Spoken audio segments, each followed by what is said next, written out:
Hello, this is Tom Chambers, back again with the third video in my 3-video Pot Limit Omaha series, moving from 25 cent, 50 cent to 2-4. I'm going to be playing 4 tables of 2-4 in this video. Unlike the first 2 videos, I've decided not to open this with a PowerPoint presentation. Main reason for that is that the topics I wanted to cover in that PowerPoint presentation, the intended topics, were all variations on the theme of bluffing. I wanted to talk about double barreling. I wanted to talk about floating. I wanted to talk about naked ace play and some other related topics.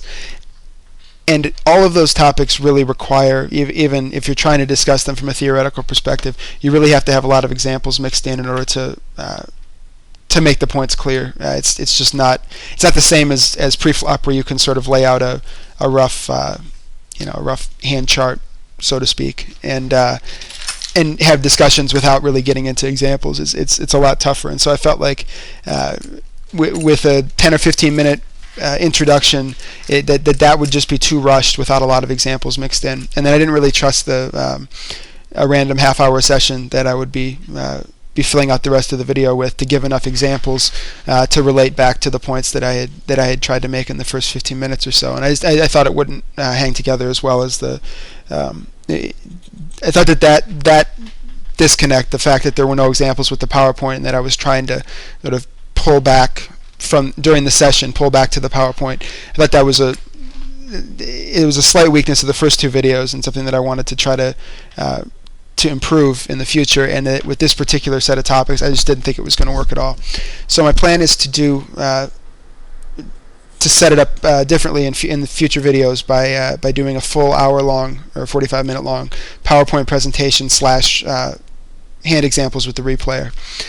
So the plan is to set up a full lesson and intersperse the 10 or 12 or 15, however many relevant hands I think can make all the points that I want to illustrate along the way, as opposed to just sort of playing a session and hoping for the best in terms of the correct hands to illustrate the points that I want to make coming up. So that said, I will still try to bring up those topics throughout the course of this video, and also talk a bit about 2-4 in general, the high level of aggression. And basically what it comes down to is that at 2-4 there are a lot of regs. Everybody c-bets a lot, everybody's aggressive, everybody raises and 3-bets a lot.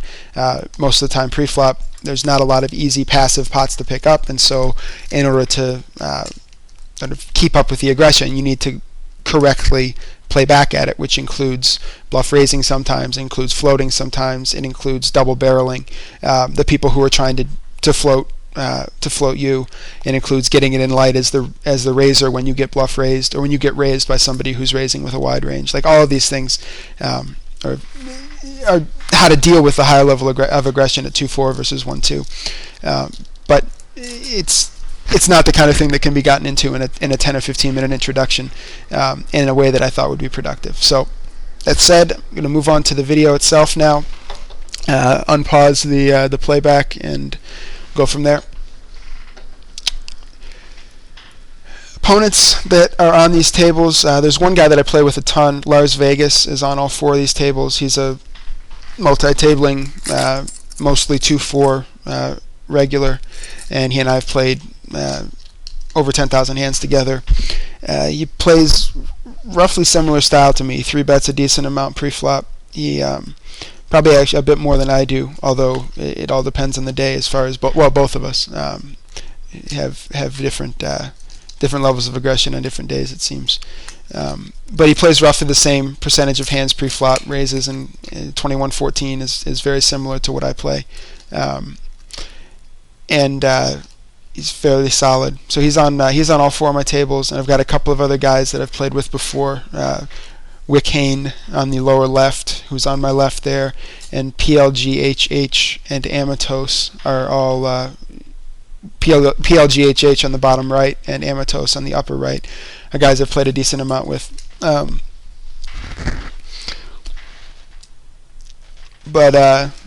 Lars is the guy that he and I have a lot of history, and I think are actually going to play a couple of big pots together in this video. In the upper right, I'm about to play a small pot, checking in the big blind with absolute trash. I flopped 2 pair. I went for a check raise there. planning to just get it in because I figured if either he would bet and I could win the c-bet, or he would be willing to stack off with any 10 on a board like that, or any draw. On the turn, I bet with 2 pair in the flush draw, and I checked the river, expecting it to just check through and that I would win the pot because I figured he had a draw or just an ace. But when he bet the river, I figured that most of the time most people would, having gotten to that point in the hand in that way, a random who limps pre-flop, checks behind on the flop, then calls the turn and then bets the river, usually is not bluffing a draw that he picked up on the turn. He's checking behind when he misses his draw, and he's not going to bet a bare ace. He's going to check it behind. So I figured he had 2 pair, probably aces up, and I folded. Small pot, but still, I guess, instructive. All right, here on the upper right, I have the King 7 6 3, where this, well, 2 suits, and 1 suited to the king, obviously. About to raising on the bottom right also, but I think he's going to fold. Nope, probably just c-bet and win it. I don't remember that hand. On the upper right, I decided that decided to delayed c-bet. This is a spot where you can probably bet 24 on the flop and win it, and I probably majority of the time I would, but in that particular case I decided to check behind, I guess to hit the gut shot. With different backdoor draws, I felt like an 8 is always checking to me on the flop, expecting to get to check raise, and so and I don't think you're going to get bet into too much on the turn in a three-way pot. Heads up pot, you could definitely expect to be inducing a bluff there by checking behind on the flop, but in a three-way pot I didn't expect that, and thought I could be picking up a decent number of cards that made me fine with getting check called on the turn. So I was okay with moving the c-bet to the turn. It's probably a spot where 80-85% of the time I would bet the flop, and the other 20% or so I would c-bet. Another c-bet situation, or delayed c-bet. Another c-bet situation is happening on the upper left, and I want to pause for a second to talk about it. I raised decent jacks. I've got a suit and I've got an ace, but they're not the same. The ace isn't suited. Got 2 callers, and then I get this flop, which is kind of an active flop, 8-6-4 with 2 hearts. It's a flop where most of the time, whenever you're deciding to c-bet or not, you should be thinking about what your opponents are going to do in response to your c-bet with any of the hands that they would continue with. And this particular flop, it's got 2 things going on. One is that someone can have the flop absolutely hammered. They can flop the nuts, they can flop a wrap with a flush draw, or just a wrap, or the nut flush draw on a pair, or obviously they can have like set or 2 pair, or 2 pair and a straight draw, those kind of combo hands. So there are some, maybe 10 something percent of the hands that each of these opponents could have actually absolutely hammer the flop. And there's basically in those situations, if there's 2 things going on. One is that if they have those hands and I bet they're going to check raise and I lose, the pot's over right there, that's fine. If I were to check through, there really isn't any get there that I have. Like, I have really no way of sort of accidentally winning the pot from 7-5, because majority of the time, especially if the flop checks through and they only have to go 2 streets, no flush is ever going to fold on the turn in the river, just because when I have the bare ace, when it's checked through like this, most likely. This guy, the guy with 160, is never going to be folding a flush on a later street if it checks through on the flop, most likely. If it checks through on the flop, the guy with 7-5 is probably not going to be folding, and lots of the other hands that hammer the flop will still be way ahead, and there won't be a way for me to take the pot from them on a later street. Point being that there isn't that much value in waiting to try to bluff later when the board is better for bluffing. Like, either this board hammered the guy, one of them, and they're never folding at any point, or can at least roughly think about it that way, or the board didn't hit them at all and I'm better to just try to pick it up right now. So two other factors that affect whether or not this is a good spot to c-bet. I've got the 7 in my hand, which slightly reduces the number of combinations of the nuts and also of the straight draws that people can have. And the ace of hearts is a big deal, partly because one of the main hands that is a semi-bluffing check-raise hand is the nut flush draw. A lot of times people with just, and this is another reason why it's good to bet now holding the naked ace as opposed to waiting until later after a flush maybe has been made. Nobody's going to try to draw to a junk flush in this situation if that's all that they have in their hand. If they have like the jack high flush draw and nothing else, most likely they're going to check fold. Occasionally there are people who are loose enough that they will check call trying to make trying to make that flush. And in fact, if you get check called on this board, you can almost certainly think that you've either got a really passive player with a big draw, or more likely, or rather, you've got a passive player. Let me see if I can say this correctly. The person who's going to check call on this board is most likely doing so with a wide range that includes a lot of crap draws, because if somebody is going to choose not to check raise a monster draw on this board, if they're going to be the kind of person who looks at this board, says, I have the nut flush draw and a straight draw, I'm going to check call, they are probably going to be a passive player in general and a loose player in general who is going to check call with other weak draws. The majority of decent players at these stakes would check raise with all the big draws and check fold all the weak draws, and that's pretty much how I would approach the hand, unless there was some really compelling reason to do something otherwise, like being sure that this guy who bet has the nuts, which is clearly not the case with my c-bet here. So I'm spending a lot of time talking about this c-bet decision, but I think there's some valuable lessons in all of this. And so the point in deciding whether or not to c-bet now or c-bet later, if I can make them fold a flush draw that would later get there and not fold, it's better to be betting now. And the fact that I have the ace of hearts in my hand just reduces the number of combinations of flush draws that they are going to think are playable. They're going to be folding, if they're going to be folding the junk flush draws, but would be check raising or check calling with the ace high flush draw. It's good for me to know that they can't have the ace high flush draw. And it's better to bet this street than to try to bet a later street when the board can get more complicated and more stuff can show up to make somebody who didn't hit this board particularly hard want to continue. So I decide to c-bet, and all of that 3-4 minutes of talking about why I wanted to c-bet, and nothing interesting happens because they both fold. The lesson there, I hope the details were clear for the most part. The thinking that I was putting into the reasons that I was thought that those secondary factors indicated a bet was better than checking it through. But the important thing to get out of that discussion is actually the general idea that you should be thinking 1 and 2 streets ahead when you make a decision to bet or check the flop, or any other flop decision, to call or to raise or whatever, but especially the c-bet decision, which is the one you'll be seeing most frequently. To be thinking about what will happen if this bet gets called, and also what would happen in comparison to if I check and then try to find a way to win the pot later. Like, is it better to bluff now or try to bluff later, based on what's going to happen over the remaining 2 streets.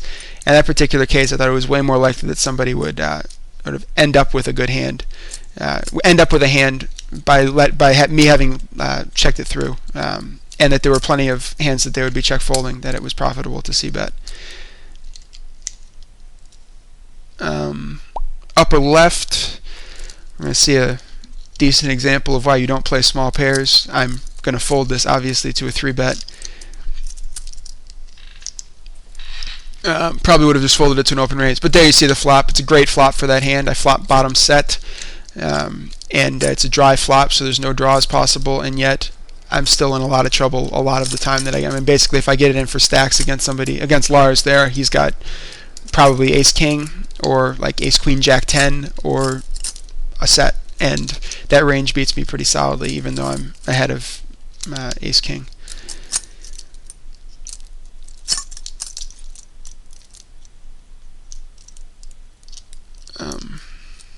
And it's a situation where it probably is profitable if I know that flop is coming to call this 3-bet and get it in, but it's so marginal the times that you actually do flop a set. that obviously you don't want to be in that pot. You don't want to be in a 3-bet pot trying to flop a set of 6s only. This hand on the bottom left is going to be semi-interesting. On this board, pause for a second. Well, we've already gotten to the fun turn card. On that board, the Queen 10-5 with 2 spades and 1 diamond, I decided to check behind. The stacks were right in an awkward spot where having 3-bet pre-flop. This is actually very similar to a hand that I played in the. You guys might remember that I played in the last video where I 3-bet double suited aces out of position, and then I saw a Queen 10x flop where I had a gut shot and 2 backdoor flush draws, and I just potted and got it in against a guy with, I think, a similar stack, or at least one of the 2 guys in the hand had a not quite a full stack but close to it. This might have been in the very first video, actually. Yeah, it was in the 25 cent 50 cent video. So I want to talk about what's slightly different about this hand. One is that there is a flush draw on the board and I don't have it, which means that if I were to have bet the flop and then gotten check raised and gotten it in, I would be doing significantly worse against his check raising range, because all of the hands that basically there are the hands that I hate in general, like ignore the suitedness of the board at all, just call it a Queen 10-5 board, and I have ace king. I don't want him to have a set, basically. Like if he has queens or 10s, I'm in a lot of trouble right off the bat. If he has anything else, I'm actually doing okay. Even against Queen 10, I'm not in terrible shape, especially if it's a dry Queen 10. I may actually, I don't think I'm favored there, but it's fairly close with the backdoor flush draw and. No, I'm not favored, but it's like a 60-40 or something like that. Backdoor flush draw, gut shot, and I can obviously make a set, or I can pair the board. So there's a lot of ways to beat dry 2 pair when you have aces, especially if you have some other outs besides just making a better 2 pair. And all of his straight draws and so on, I'm doing okay against if you ignore the suitedness factor. But when you factor in that a lot of those hands that I'm doing okay against can then sort of get promoted to having me absolutely crushed just by having any spades in their hands, and that significantly it creates a bigger range that he's willing to stack off with, number one, if I were to pot it, and it also means that I'm doing worse against that range. So it's the combination of those 2 things makes it a pretty dangerous spot to bet and get it in. Now it may be profitable. It probably is profitable to bet and get it in, but I decided that I wanted to play the hand differently, and you take advantage of the fact that I had position to see the turn card and react to it. Now there's not a whole lot of flexibility because we only have 3 times the pot behind, but I decided that in this particular case I wanted to see it. I wanted to see a card come off and then react from that point on, possibly stacking off on the turn on good cards if I catch a diamond or something like that and he pots into me. This guy's fairly aggressive, and so I figure that some of the time that he's betting the turn, my aces are actually still good, and so if I've got enough extra outs for those other times that he's got something that's got me beat, then I'm happy sticking it in. So if I peel off a low diamond, like a 4 diamonds there, I'm absolutely shoving and I'm bet calling if he checks to me. On some other cards, I may have checked behind again and actually just tried to check it down. I may have made a smaller bet, planning to fold to a check raise in order to protect against the spades or something like that. That's also an option on the flop, but I felt like the hand, like if I had just absolute dry aces in that spot, I may bet fold, or any random. No, it doesn't even matter what hand you have if you're bet folding. If I have some random hand I 3-bet with, and make a decent sized bet in order to force somebody with spades to either make to call. If I have aces at least, then I've got, if he check calls with spades and somehow we get to showdown, I may win. But when I had the gut shot and the backdoor flush draw also, I felt like I had a little bit too much value, but not enough to want to get check raised. And so I was in that in between. I decided to check behind. I think it's borderline. The flop decision is borderline. Having done what I did and then peeled off this card, the very intriguing ace of spades, which puts a flush out there and gives me a set, I decide again that in this particular case the guy is not going to call 2 bets with anything that I beat. He could even have king jack. Obviously he doesn't. Not a flush isn't the only thing that beats me. Straight also beats me, and I don't really see him calling a bet with anything worse. possibly if he had a lower set, and then he checks to me on the river, and I'm pretty sure he doesn't have that he would have value bet any flush, then I may value bet the river. But I didn't see any value in a turn bet, mainly because, in addition to the fact that I don't think he calls me with anything worse, I actually have the only real draw that he can have covered, which is the gut shot to Broadway. I've got the gut shot myself, and I've got a blocker if he happens to have Queen Jack, 10 Jack, or Ace Jack. So that is just, it edges us once more towards way ahead, way behind. In some dynamics, you may be able to get it in comfortably with top set in this situation on this kind of a board, more likely on the flop than on the turn. But here I didn't see any value in a bet, so I'm going to check behind.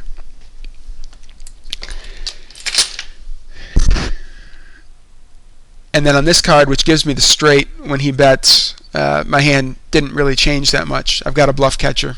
I call. And you can see there that if I had bet the flop, we could have gotten it in as a coin flip.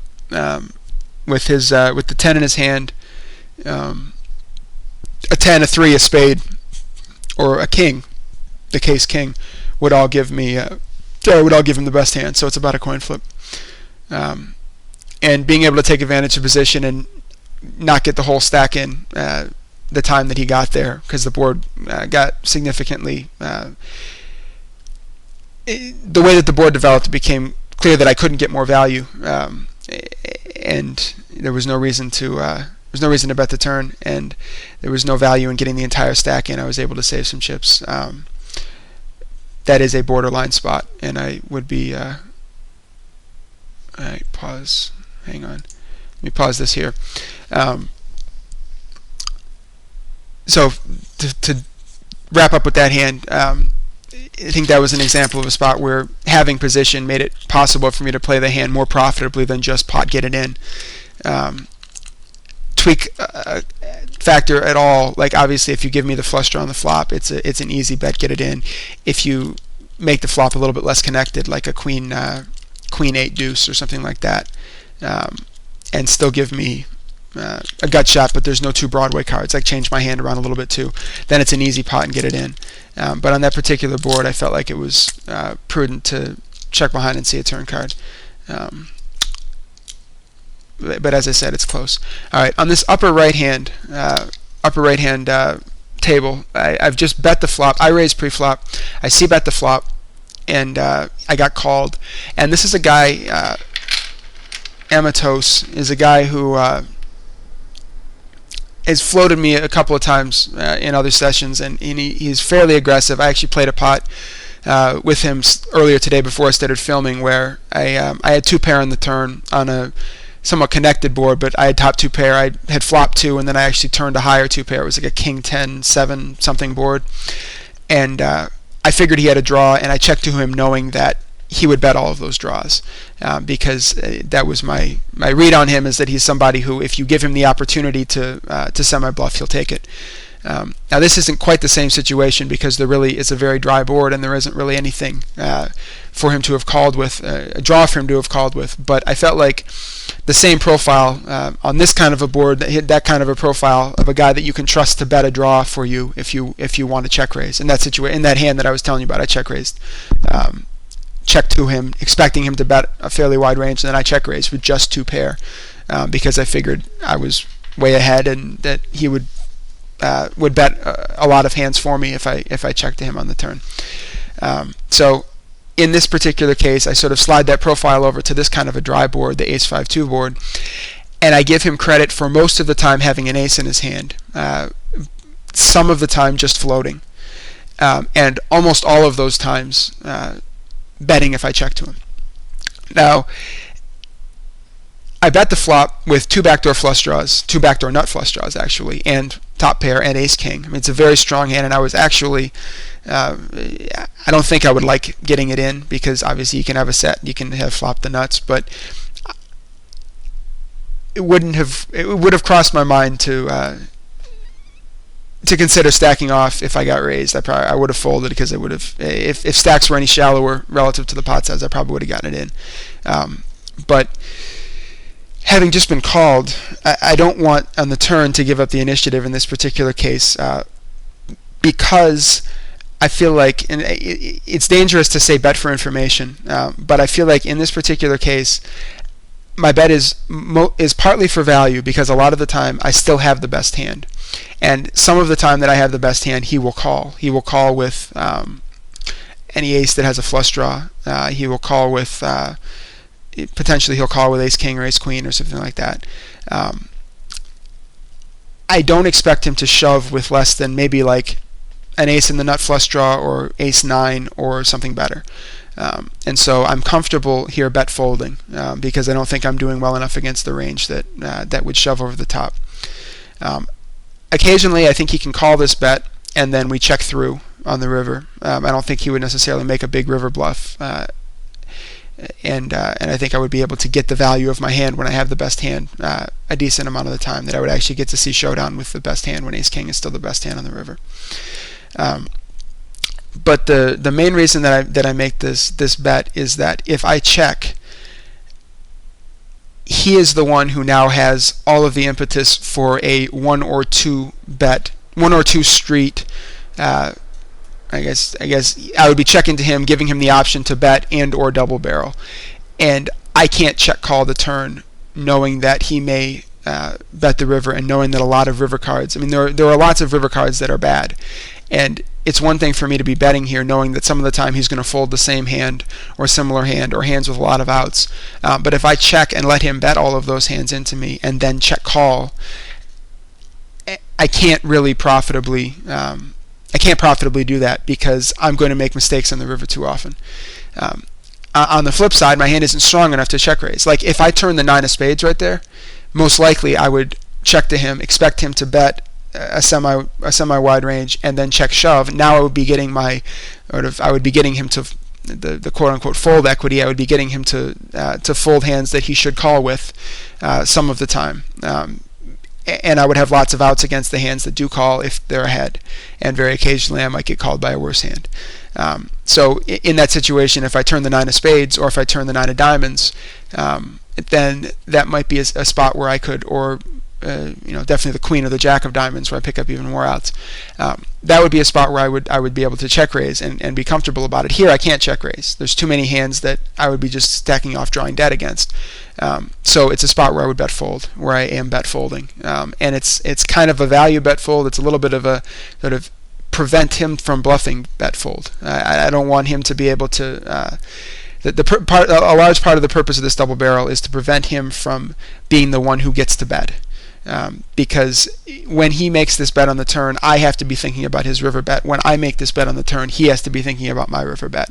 And since most of the time we both have the kind of hand that I have right here, a single pair, I want him to be feeling that pressure, and hopefully, I almost hope that he folds the worse hands. If he has like ace queen jack 10, I almost hope that he folds it, in part because some of the time that he calls with it, a bad card's going to roll off and I may get bluffed off the hand, or he has plenty of outs, all these kinds of things.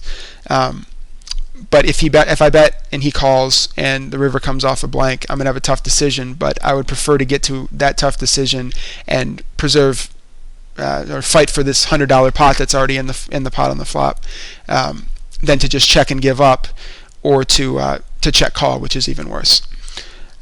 So I'm going to resume the playback, and once again we've got a hand where there was a lot to talk about and he folded.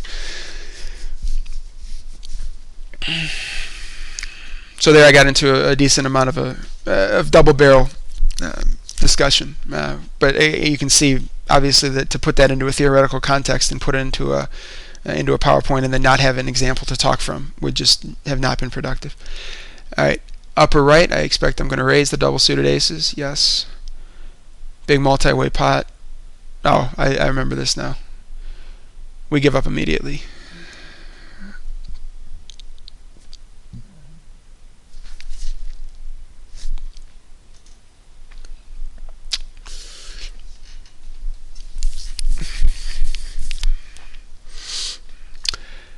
One thing to get back, there's nothing happening on this upper left hand or any other hands.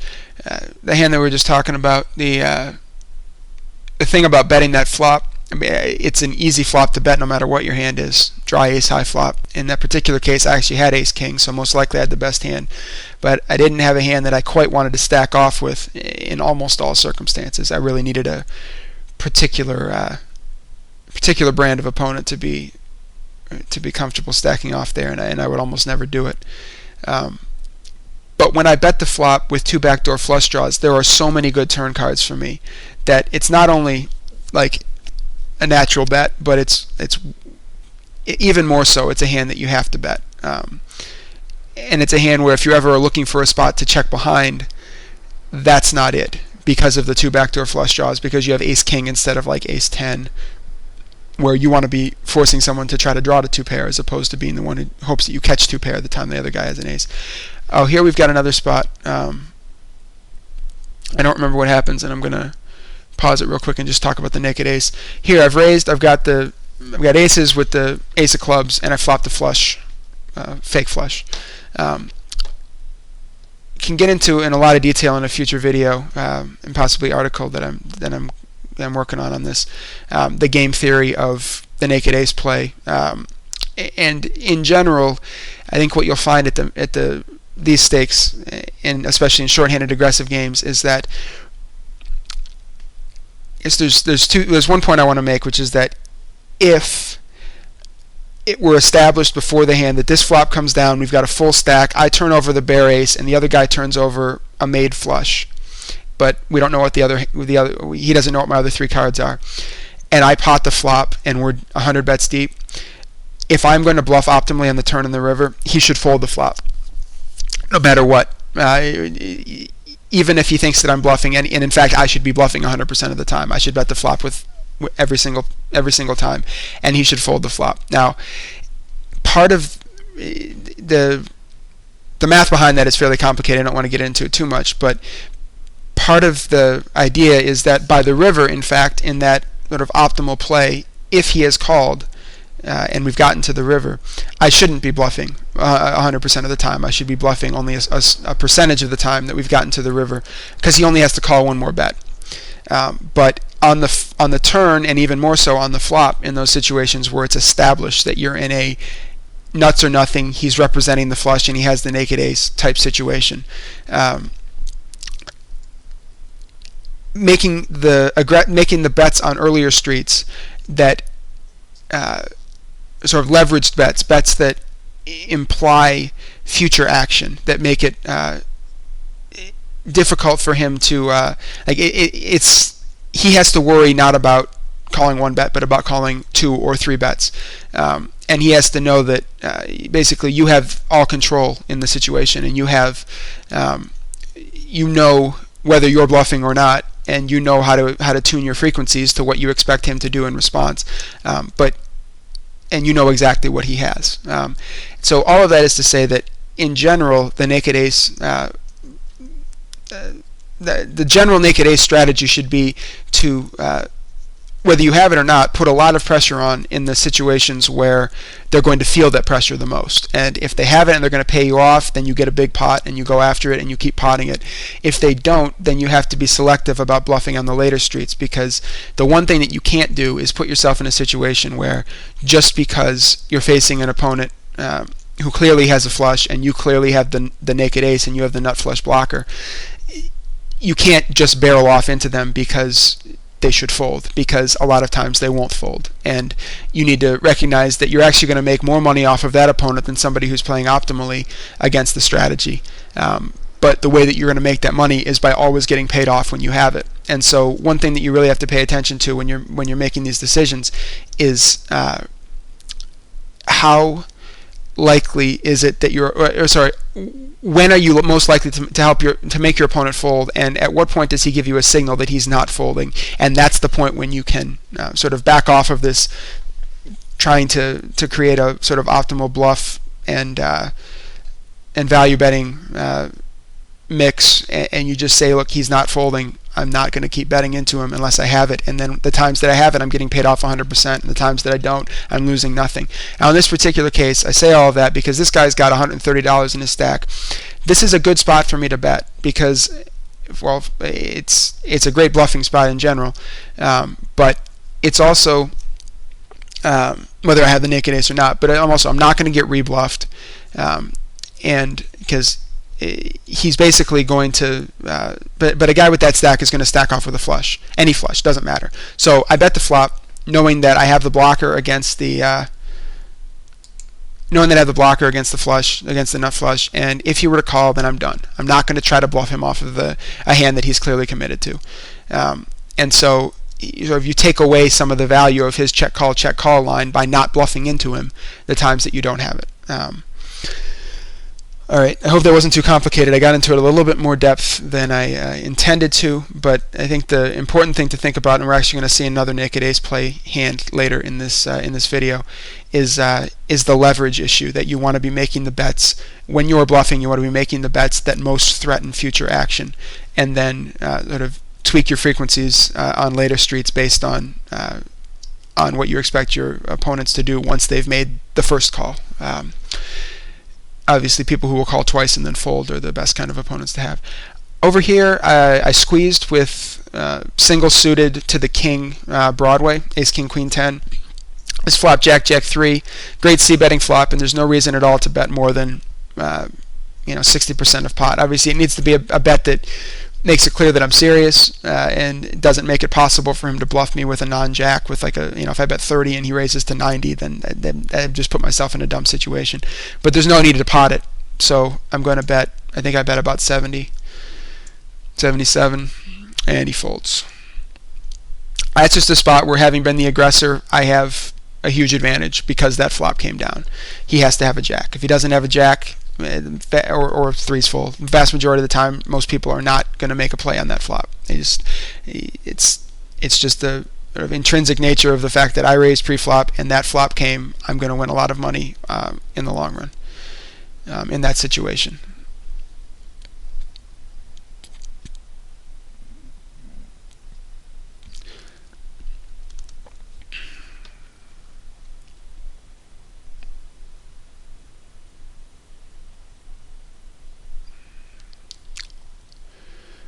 Here's a kind of interesting spot. I'm not going to pause it. He's just going to fold. But I've got bottom set, which isn't that strong, backdoor flush draw, and a double gutter to the nuts. Both straight draws to the nuts. And against Lars, because he's going to, on a flush draw board, he's going to get it in pretty light there. I'm not just looking at monster draws and sets that have me beat. And then you add in the fact that I have the straight draws against his sets and the blockers against his straight draws. And I'm more than happy to stack off there, even in a single raised pot. If he were to check raise, he's check raising with a wide enough range that I am going to jam there. And that situation is much different than dry 888, in which case I would probably take a line where I try to get a safe turn card, and or I hope to get a safe turn card before getting it in. If I get raised, I would probably just call and then call a shove on all the good cards and fold on all the bad ones. And if I were, depending on the other circumstances in general, my strategy would be, let's try to keep a set of eights as, let's try to fade the draws and get to showdown as a strategy, as opposed to just jam it in if I had dry eights. But in that case with the straight draw, it made a significant difference, and I was more than happy to stack off there.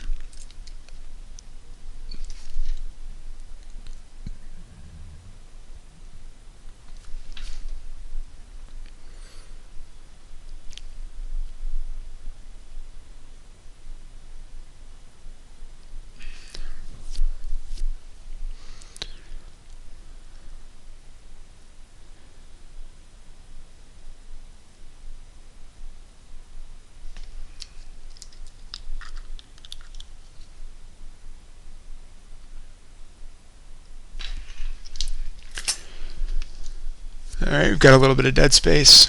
I guess it turns out that this video did create a decent number of spots to talk about those topics that I wanted to get into. So to some extent, you're getting what was advertised in the previous videos. I don't think a PowerPoint would have been productive as an intro to this. I think it will when I put together those future videos with with hands mixed in, I think that'll be the best format for using the PowerPoint. I think I got a little bit of feedback on that already, where basically people said that the theory stuff was good, but it could be even better if it had examples mixed in, and I agree with that. So, like I said, you can look for some more of that in the future. And if you have suggestions for things that you would want me to cover, I've already got some ideas in mind for how I'm going to lay out the next few videos, the PLO videos that I do. But any suggestions are welcome. Send me a private message or post in that thread. I expect that I'm going to raise here on the upper left. Oh, here's a spot on the lower left. I've bet 2 pair. Pause this. I'm going to just pause this one for a second. I bet 2 pair on the flop. He check called. And most likely when he check calls a flop like this, he has an ace. I mean, I don't know exactly. Obviously I can't hand read any better than that, but he could have an ace and a gut shot. Most likely does. I mean, it's tough not to on this board if you don't have 2 pair to have a gut shot. Most likely he doesn't have ace 10 because he would have bet it out or raised most of the time.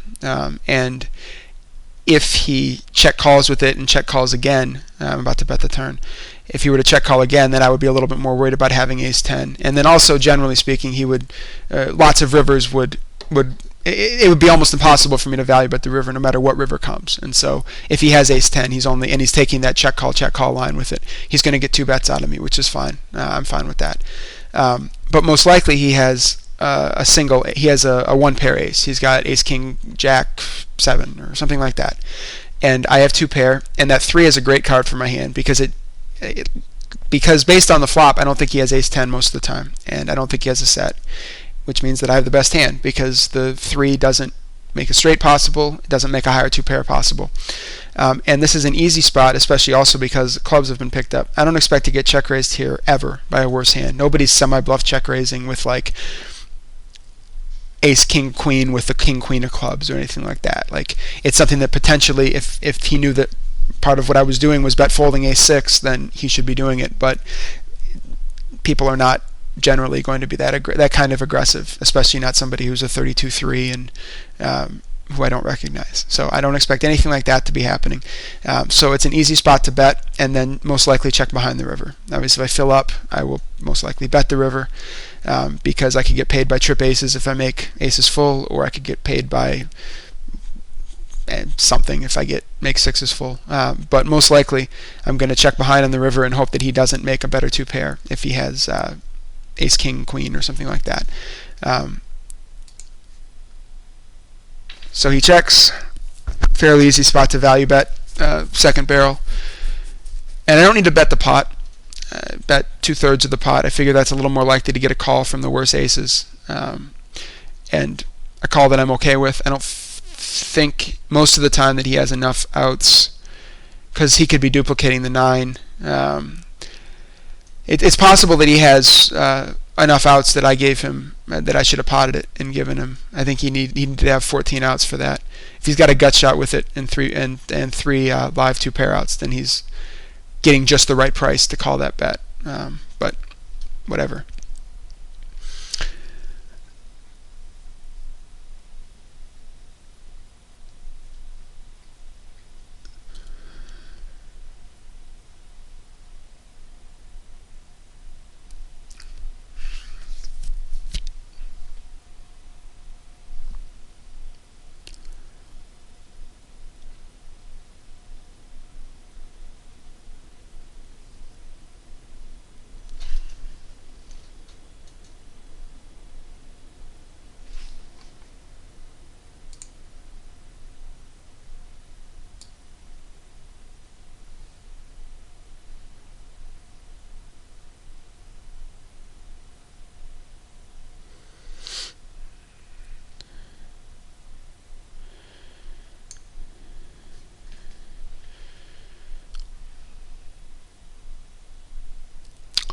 Oh, here's a fun one.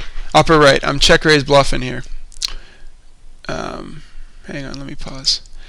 This guy's semi-loose, 40-13 or so, and he's raising from Well, he's not raising from late position, he's raising from second position, but still, he's got position now, and I figure he's going to be c-betting a wide range. And I don't think this is the kind of guy where it's going to matter too much what I'm representing, or the fact that I'm representing a pretty narrow range, like a good 4, ace 4, obviously.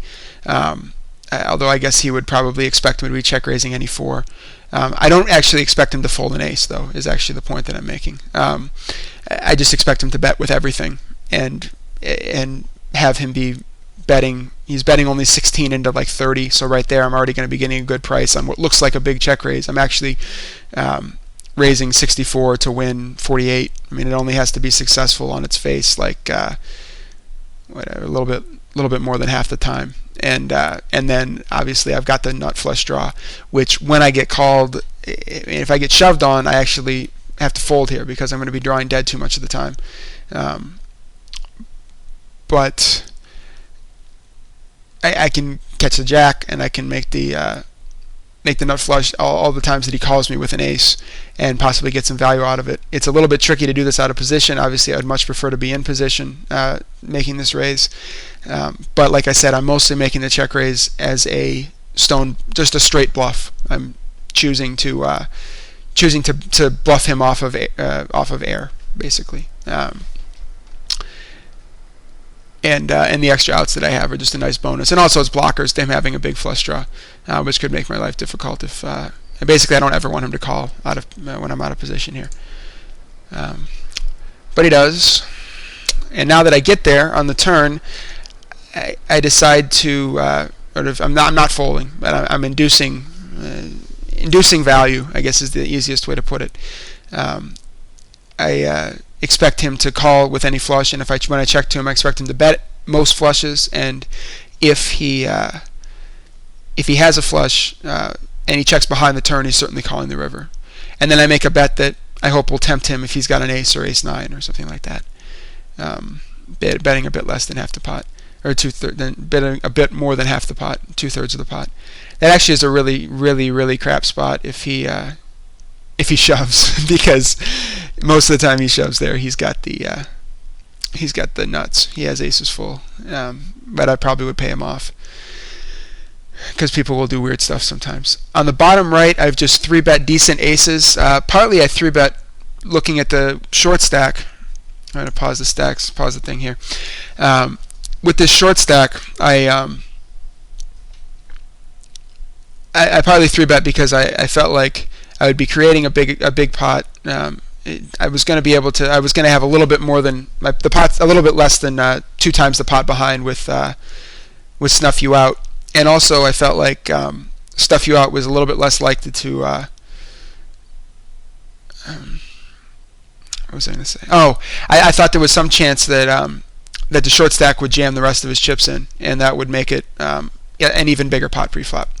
I'm right on the borderline with these aces, and this is one of those flops that is pretty good for aces, but like if it weren't for the fact that I was also flopping huge and potting it and getting it in really good some of the time, I wouldn't love just re-raising with this hand and always getting it in on this flop. This is kind of a middle to sort of, it's like a medium to good flop for my hand. I've got the backdoor flush draw, I've got the pair, but a lot of his connected hands really hammer me on this flop. That said, I'm comfortable betting and getting it in, and I think it's definitely profitable to do so. I'm going to make, well, there's 2 points I want to make. One is going to be he's going to stick it in. I'm going to say something about his hand.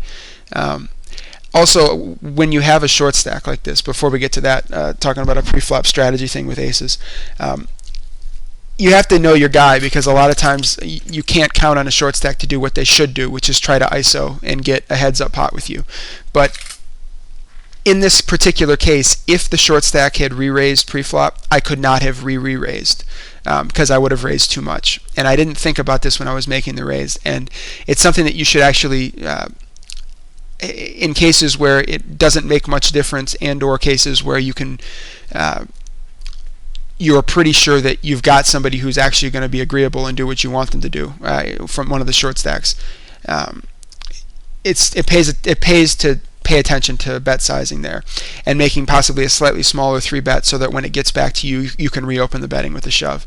In this particular case, it didn't matter, but that's something I wanted to point out. When you're dealing with aces and short stacks, you may be able to look for ways to manipulate it so that when the action gets to you, you can make a big re-raise.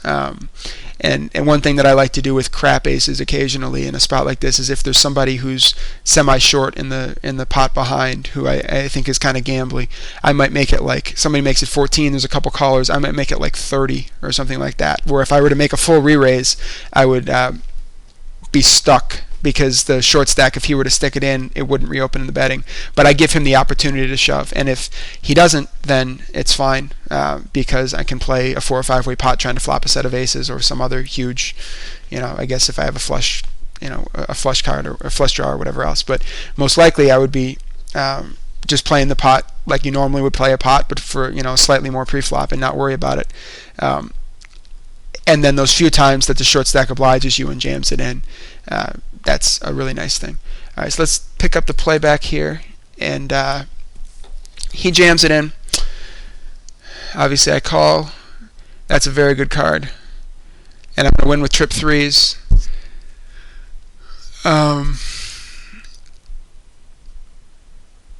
Looking at his hand here, this is the point that I wanted to make about. Now, he had a decent amount of equity against me here. You can get a 7, a 6, a 10, a 9, and 8. He's got most of the middle cards. He's got a straight draw, pair, and a set draw. So he's got a lot of outs, and it's probably 50-50. He might even have a slight edge, although I think with my backdoor flush draw I do. But the key thing is that if he's calling with pairs in his hand and stacking off on boards like that, then that makes it. We talked about those thresholds with aces earlier. I'm going to pause this again because this hand in the upper right is going to turn into another naked ace spot. Talked about the threshold levels with aces, and partly that's dependent also on the kind of hands that your opponents are going to call with, are willing to call with preflop. And when you're against an opponent who's willing to call with a pair in his hand preflop, or willing to call with really disconnected cards, you can sort of lower your threshold a bit and be more willing to stack off, on more flops, because they're not going to have as good of equity and they're not going to hit the flops as often. So that combination means that, sort of, if you're trying to play aces unexploitably, to where you can, having re-raised and put this much money in pre-flop, dependent on your opponent's range, you know that you can bet call, stack off on these flops and be comfortable with it, knowing that there's no way for them with that range that they called with pre-flop to exploit that. They're not going to flop well enough, often enough. So the worst, sort of, the more crap they have in their range, or the more stuff that they have that probably shouldn't be calling 3-bets in their range, such as 8, 7, 7, 6, the more likely it is that you're going to have more profitable stack-off spots, flop stack-off spots, than you would against somebody who's playing only premium hands. And so, like, against a range that is all premium non-aces hands, like Jack 10, 9, 8 double suited and all those kinds of hands, you may need to get 35, 40, 45% of your stack in with aces to really feel comfortable, like, that you're not giving away implied odds. But if you've got somebody who's got Queen Jack 7-7, to remember the hand from a couple of videos ago, or this 8-7-7-6, or Jack 9-5-3, those kind of hands in their range, your threshold for the amount of your stack that you need to get in pre-flop is lower, depending on, obviously you can't put exact figures on it, but it might, instead of being 35 or 40% with really bad aces against a really good ace cracking range, against a much wider range played by somebody who's going to make post-flop mistakes and get it in when they shouldn't, your threshold can be lower. So that's, I think, something to think about. On the upper right, we've got, I raised these aces out of position. They're mediocre aces, and I didn't necessarily have to raise from the blinds, but I chose to. Not really worried about it either way. I flopped the nut flush draw, backdoor nut flush draw, and the fake nut flush draw. Obviously, I'm going to bet, and I'm expecting to just win the pot most of the time. And some of the time that he calls, I'm going to have an opportunity to bluff the turn or to value bet the turn, depending on what cards have come off. So here we go. He's going to call. Now, a lot of times he'll peel with a queen or some kind of straight draw or whatever, and now he'll fold. And again, this is what I was talking about before. There's no reason for me. I actually probably could have made a smaller bet there, like 55 or something like that. I wanted to give the impression, though, that my entire stack is coming. And basically, literally, every time that I'm not making this play, every other hand that I'm betting here is a flush that I've decided to stack off with, a set that I've decided to stack off with, or occasionally air, complete air, and then here the naked ace. And again, I made the bet that implied that my entire stack was coming. Once he decided to call that bet, there was no purpose in following up and trying to get him to fold, because he announced that he was committing to his flush or whatever he may have had. Most 90% of the time he's got a flush there, by calling the the turn bet. And once he made that call, there's no reason for me to put the rest of I got the information. Basically, I got him to announce that he was committing 170 for the cost of only 70, and I probably could have done it for 60, just the same. So obviously, the times that I have the nut flush, I'm milking him. I'm making a reasonable bet on the turn that he can feel comfortable calling, and that he may call and then commit himself. And then the times that I don't have it, I've at least got him thinking about the fact that, yeah, I only have to call this bet now, but every time that he has it, I'm going to be paying him off on the river. And so if I'm playing against somebody who has not a flush, they're going to fold. Almost all of them are going to fold no matter what.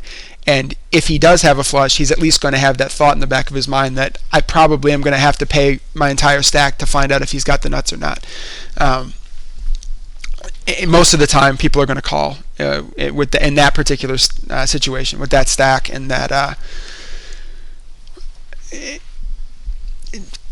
kind of a player, a half stack player who's a little bit loose, and I don't expect him to fold flushes very often. But at least I have a good turn bluffing spot, and I can bet 40% of his stack, threatening 100% of his stack. Here I've raised on the bottom left ace queen 9-8 with a suit. Really dry flop, but being the first to act, I decided to just give up. Both of those guys are reasonably taggish, decent players, and I didn't feel like trying to run a bluff through both of them. It's definitely a flop I would bet if it were checked to me. Lower left, again, double suited jacks. This is definitely a hand that I can defend with. It can get tricky with a lot of the stuff that I flop that's not a set of jacks, and even a set of jacks isn't the easiest thing in the world to play.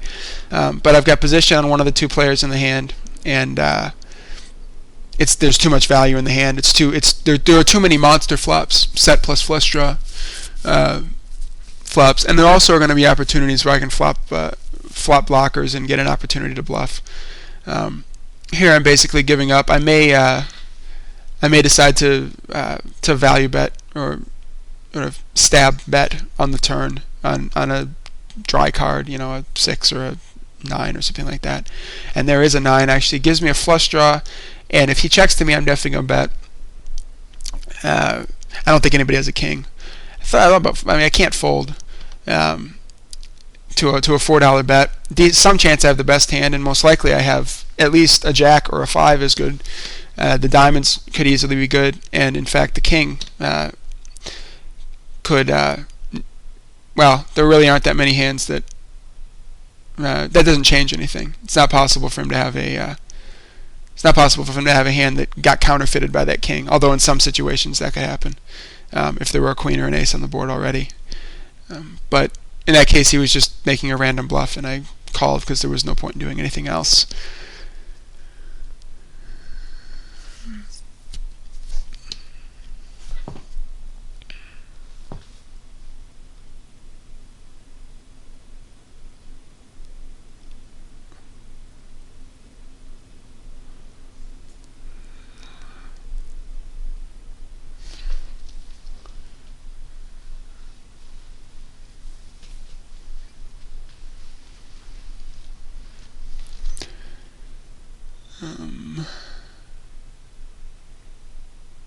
Up on the upper right, that's actually a board where I would say more than half the time on one of those two streets I'll have stabbed at it, but I didn't this time.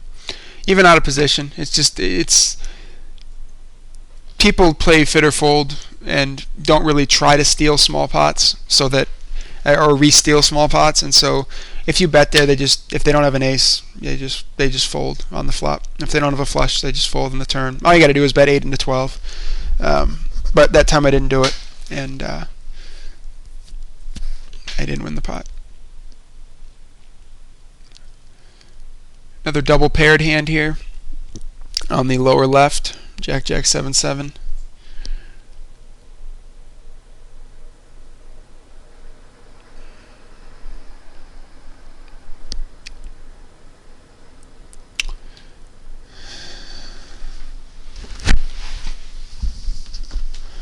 And nothing happened, he folded. I think there is at least one more burst of interesting activity on in this video. Maybe 2 more. It's about 7 or 8 more minutes of actual play. There I raised with kind of crappy but decent. Crappy but not absolutely terrible jacks. It was Queen Jack, Jack 5 with a suit, I think. Got 3-bet. It's an easy fold. Calling with trying to flop a set of jacks against a decent aggressive player out of position is really, really, really bad. It's bad against anybody, but to do it against Lars out of position would just be terrible.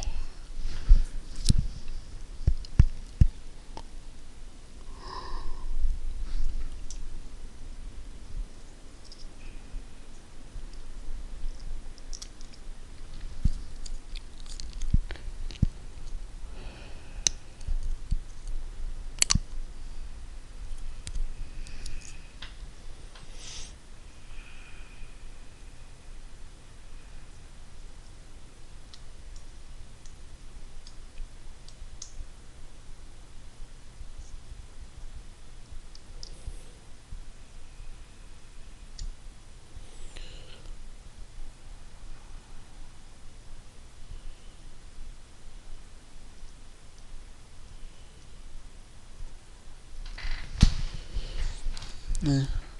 On the lower left here, this is another one of those stabbable boards that I just chose not to. Turns out I had the best hand, ace 10.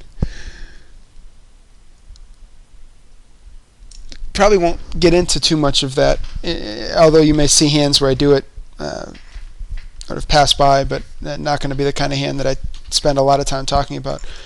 But generally, I think in those 2 to 4-way limped pots, definitely heads up, but also even up to 4-way limp pots, paying attention to board textures and recognizing the spots where most of the time if you bet they're just going to give you credit for it, whatever it might be, and fold, play fit or fold, and fit or fold. Not sure if I'm assuming everybody knows what that means. The old I think I read about that in the old 2+2 book, one of the old 2+2 books. It was the term for a strategy of just trying to basically only playing your cards on the board. And if they have 2 pair, or if they have a pair, they'll call. Depending on what the board is, if they have a big draw, they'll call. Otherwise, they'll fold. And especially on a lot of really dry boards, that is you can exploit people who are doing that because there just aren't enough hands that hit the board. So you take a stab at it, and generally don't double barrel out of it. There's no reason once somebody's indicated that they have a hand, in most cases, to try to force them off of it, but you just take advantage of the fact that they're going to give up on those small pots. Here I'm going to ISO raise with King Jack 9-7 with a suit. This is on the bottom left. I think this hand does play out a bit.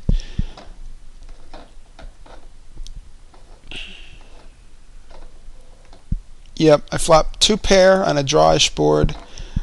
So I'm going to make a bet, nearly pot it. Solid C bet on this kind of a board. It's connected, but not a flush board, but a board that when I get check called, basically everything that has a pair also has some kind of a straight draw. And there are tons of bad cards for my hand. Like there just aren't most cards either are an overcard or a on the when I get called on the flop. Most turn cards are either an overcard or a card that makes a straight that is fairly reasonable for him to have possible, and or it might make two pair. And part of the problem is that the board gets scarier for him too, and so my hand stops being a value betting hand very quickly. Once that turn comes, there's really nothing that I can't get value from any hands. I'm making possibly a bit of a protection bet if I were to bet, but against hands that have a ton of outs, and then on the river also, if he checks, there's no way I can bet and expect him to call with a worse hand.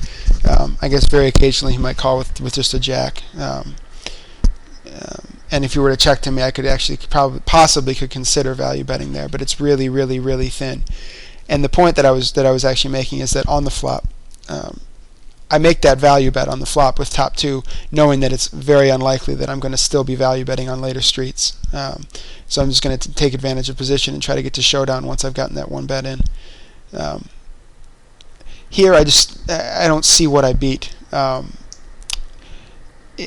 He has to have check called with something that he now decided to turn into a bluff, and it's in fact a lot more likely. The board paired on the river. I don't know if you caught that, but there were a pair of fives, so now any overpair that he called with beats me because it's a higher two pair. Anything that has 9-8 in it, like Jack 9-8, beats me. Any little like small wrap type hand that had a 5 in it, he could have like on the board was Jack 7-5. He could have had like 8-6-5-4, something like that, and now he's got 3 5s. This is the vast majority of the time that's a value bet. So I folded, even getting like 3-1 or whatever it was.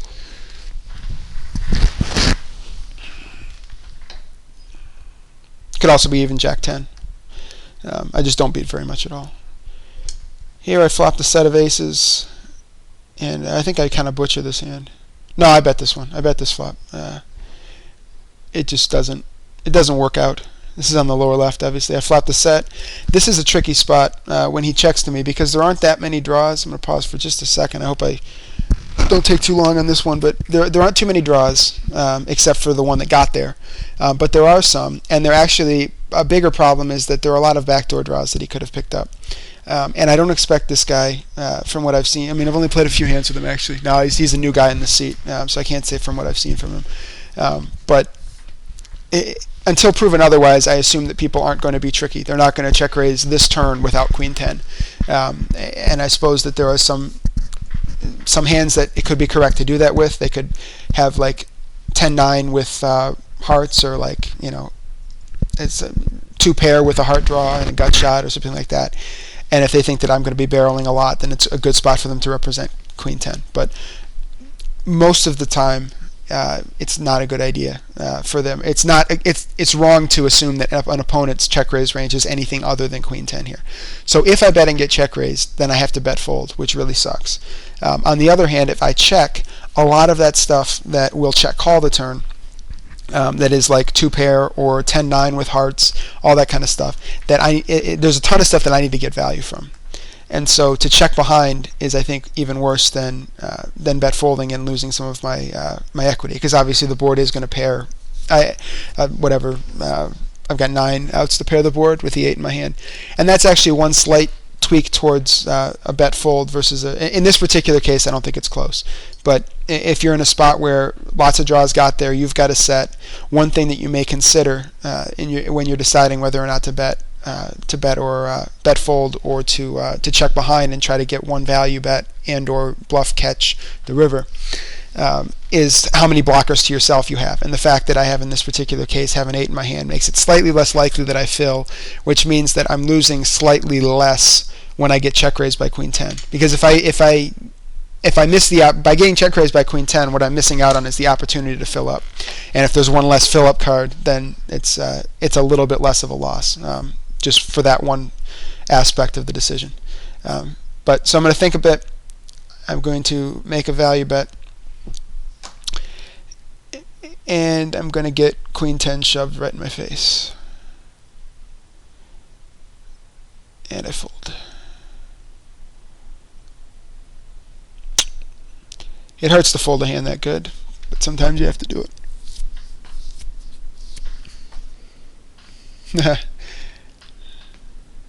Yeah. I'm going to go back-to-back sets of aces on the bottom left here. Upper right, I've just raised double-suited queens.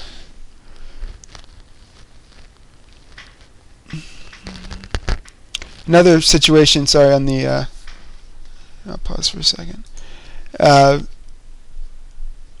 Bottom left, another spot where I could have re-raised, and actually with these aces, if either ace was suited, I would have re-raised. But with rainbow aces that are just, it's got a decent amount of connectedness, but no suit, there aren't quite as many good bet call flops, and I'm a bit deeper than 100 bets against both of these guys, and so I decided that there weren't going to be enough flops that I would want to bet call to make it profitable to 3-bet pre and be out of position. So I just flatted, and of course I flopped a set on a board that's impossible to get paid off on. So up on the upper right, I've raised the double suited queens and flopped the nut flush draw, or second nut flush draw, sorry, on an ace high board, which is a fairly tricky spot to be in. I don't necessarily want, even though I've got some decent equity, especially against these half stacks, I'm probably fine, or at least neutral EV, getting it in with most likely 11 outs plus backdoor outs. So I wouldn't hate the situation with the money already in the pot if I were to stack off against Rikus or Rick Rock or whatever. But obviously, with 4 people in the pot and a decent number of it would be even worse if the ace on the board weren't the club, because then it could be easy for somebody to have an ace and the nut flush draw, in which case I'd be absolutely hammered. In this case, it's a little bit more likely that I've got a decent amount of equity, but in a 4-way pot, it's not a good idea to c-bet and waste the. Basically, to c-bet here is to, especially when it's been checked to me twice, is to just open up the door for a check raise on a board where you're going to get check raised a decent amount of the time. It's anybody who has an ace and a flush draw, or any kind of a wrap with a flush draw, or an ace with a straight draw, those kind of hands, especially these half stacks and not quite a full stack that are in the pot, this is the kind of board where, because it's a bit connected and because there's a flush draw out there, it's going to widen the check raising range that you'll face. And so to c-bet is kind of a waste of a good opportunity to take a free card once it's been checked twice to you. More likely than not, if I were first to act, I would have to check and hope that it checks through. If I were in the middle in a 3-way pot, maybe I would c-bet. But in a 4-way pot, where it's just too likely that somebody was checking and intending to check raise, it's not a good spot. So I just checked, hope to get the free card and try to make the second nut flush and play from there. And instead, I see a bet and a check raise, and then the other guy's going to call too. So it's a huge pot that I want no part of, drawing to the non-nuts. So I'm going to fold in that pot. And then down here on the lower right, I've got a 3-bet pot that I'm playing with Lars. Lars raised. I re-raised ace, king, queen, queen with a king high flush draw. It's fairly strong pre-flop hand, especially in position. And when he calls the 3-bet pre, and this flop comes, it's a very strong flop for my hand. Now I don't have the nuts, but I do have a few sort of nice things going for the hand, in addition to the fact that, objectively, my hand is an overpair, a gut shot, and a flush draw. Non-nut flush draw, nut gut shot with an overcard there, so the potential to sort of make the nuts and then have a redraw, and then also the second nut flush draw. But there's a few more little tweaks to think about when you look at the value of the hand relative to the hand that you're likely to be facing if this turns into what's going to happen here is that I'm going to bet and he's going to shove or he's going to fold, like most of the time. There are very few hands I can think of him check calling with, and it doesn't really make sense to check call with anything when you can check raise, especially when I'm going to be c-betting fairly wide. So that's most likely what's going to happen. So if he check shoves, his check shoving range is going to be a lot of hands that are similar to mine. He can have the nuts, he can have a set, he can have the nut flush draw, he can have two pair and a flush draw, two pair and a straight draw, those kind of hands also. He's going to have wider than just the nuts and a set with the nut flush draw. I mean, he's going to have a wider range than that. Obviously, all of those hands are in the range, but there's a nice thing about my hand, and this is what I said I wanted to focus on a couple of sort of smaller, a couple of minor sort of extra bonuses that this hand has. One is that I have two queens in my hand, which reduces the possibility, A, that he has queen 10 in his hand, and B, that if he has a hand that wants a queen in order to make a straight, somehow he's got king 10 in his hand, or he's got jack 10 in his hand. I've got blockers to those straights. I've also got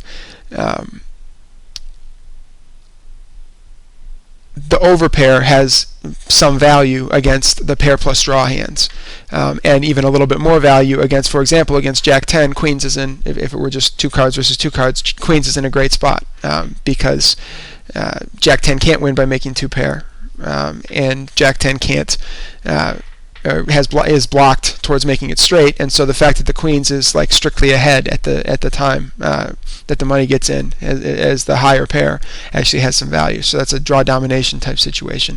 Now clearly he can have at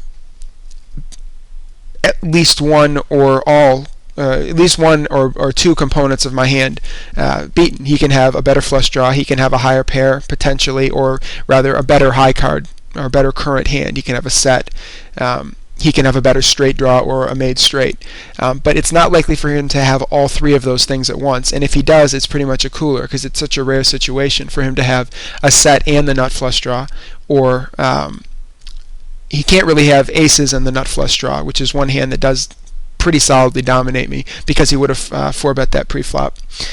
And so there's really not that much that has me absolutely crushed, and especially even if I think that he's usually ahead, or that his range is ahead after he check raises, I definitely have to call it off. And in fact, I can be in a lot better shape than it might seem at first, given that the dynamic that he's going to be check raising me widely enough to compensate to some extent for the fact that I'm 3-betting somewhat wide and c-betting with air a decent amount on this flop. And on this kind of a board, a lot of the stuff that he hits that board with is obviously strong enough to check raise somebody who's got air as a decent percentage of his range, or bet folding as a decent percentage of his range.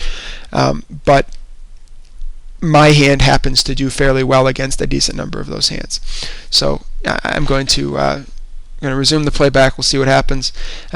On the left with the aces, it looks like I may have gotten somebody to he bet called probably with a straight draw there, because he's going to check fold when I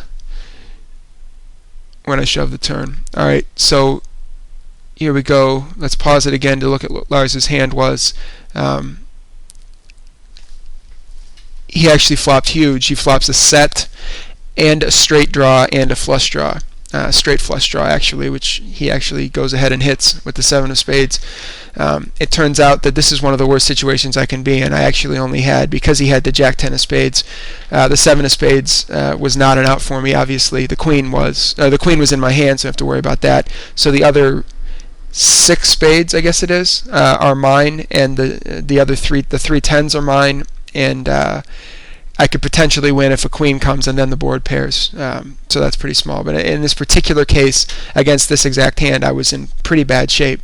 And you can actually see here the value.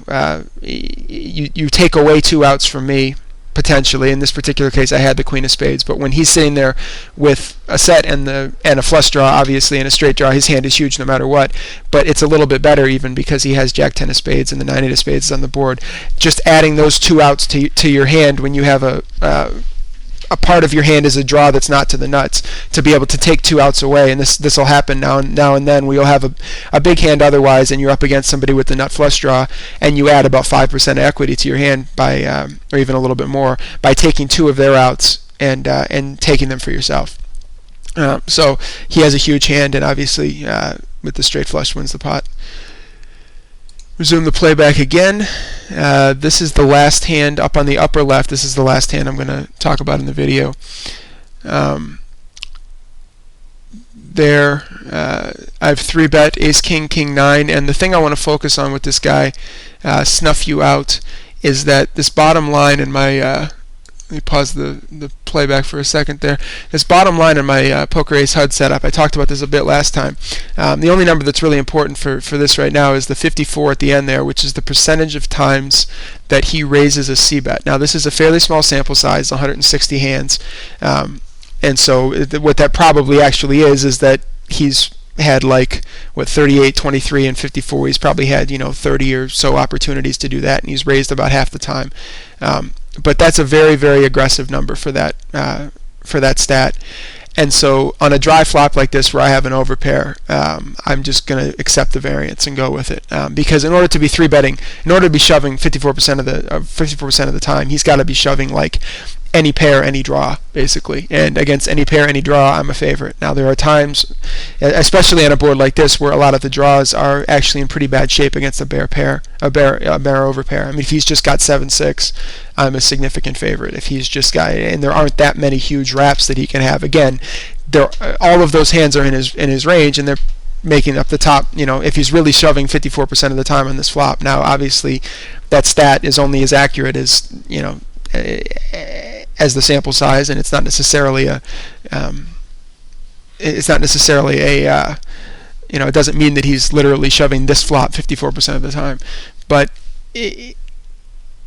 it's enough information to where I'm feeling comfortable stacking off with an overpair on a flop, and a little bit of backdoor. I guess I don't have any backdoor flush draws, but a backdoor Broadway. That's very, very small. I mean, basically, I'm just playing the kings, and I'm riding the variance of the situation where I see somebody who's a very frequent c-bet raiser, and I figure that even more so in 3-bet pots he's going to get it in light, and so I'm going to get it in light right back, and we'll see what happens.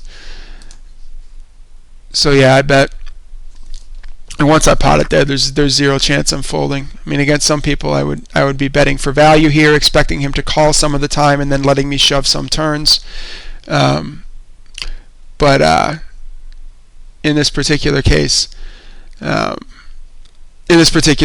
guy I don't expect to be calling. I expect him to either shove or fold most of the time, and so I can't make this bet without intending to call a shove. And so I'm doing exactly that. The video is stuck paused.